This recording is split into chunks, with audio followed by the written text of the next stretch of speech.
Professeur Pili Sassay, vous serez le premier à réagir sur la thématique.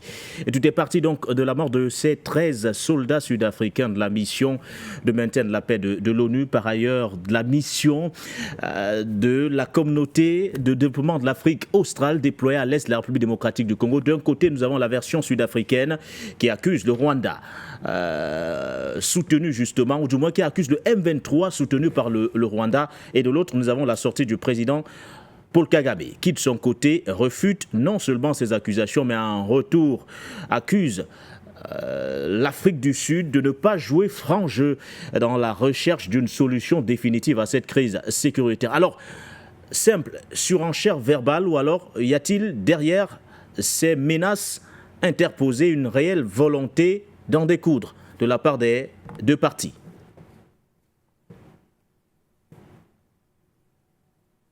Kagame, hein, parce qu'il veut prendre le devant, accuser l'Afrique du Sud pour isoler toujours davantage le Congo. C'est tout ça.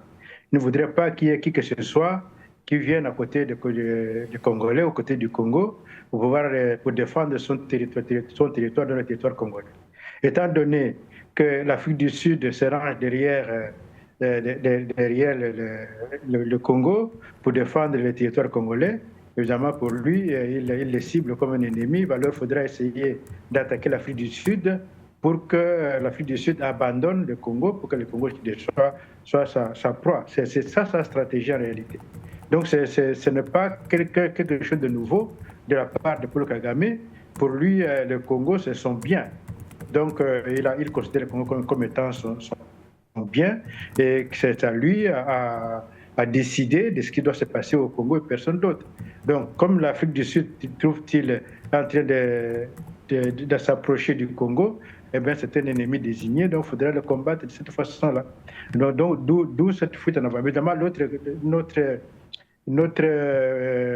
l'autre argument, c'est qu'effectivement, Kagame est en train d'être démasqué publiquement. Et il voit que l'isolement est en train d'arriver pour lui et pour son régime.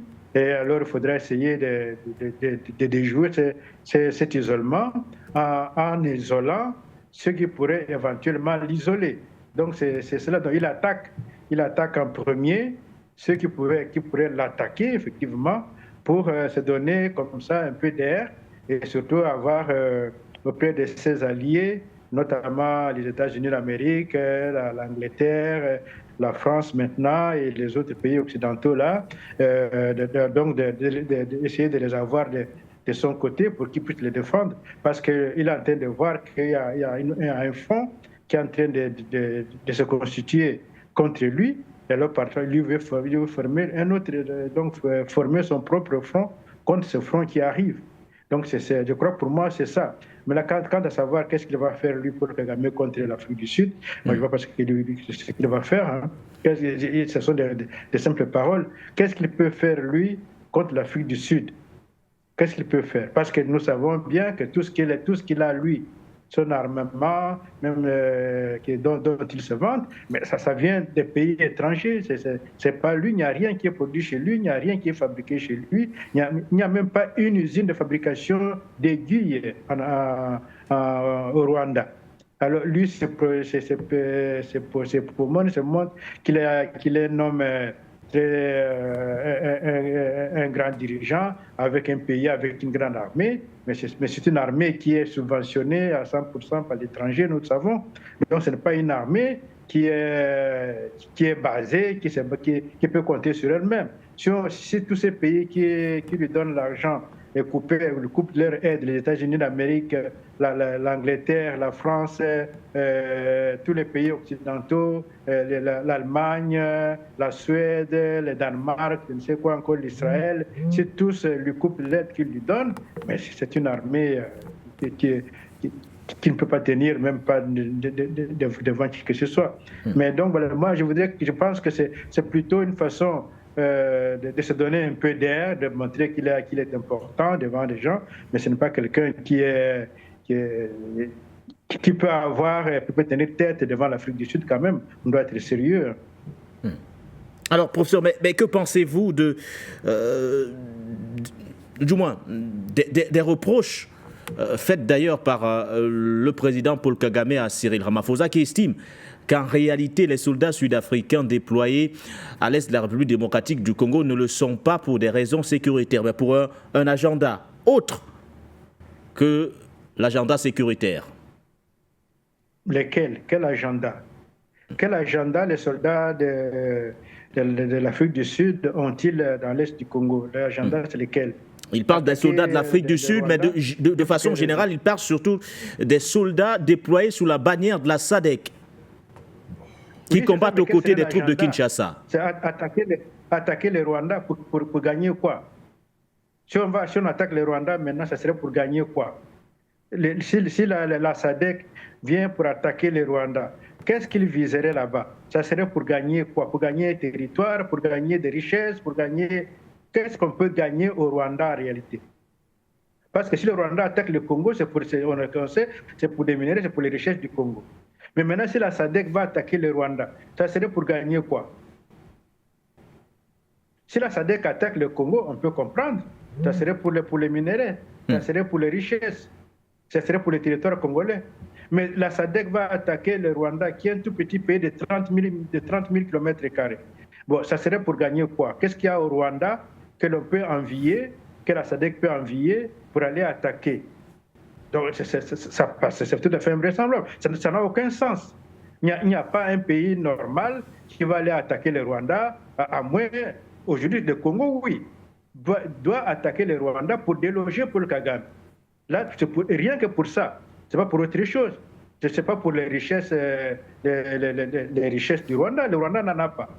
Ce n'est pas pour les territoires rwandais, il n'y a pas, ce n'est pas un grand territoire, c'est 30 000 km². Donc, ce n'est même pas une province du Congo.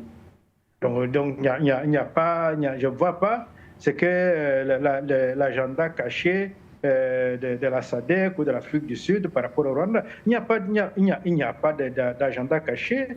L'unique agenda, c'est de mettre fin à cette agression du Rwanda sur le Congo. Et le Rwanda, nous savons, c'est un poussin qui est porté par les grandes puissances nucléaires occidentales, c'est-à-dire les États-Unis d'Amérique, l'Angleterre et la France. Ce sont ces États nucléaires, vous imaginez, qui veulent s'attaquer au Congo, qui lui n'a rien du tout.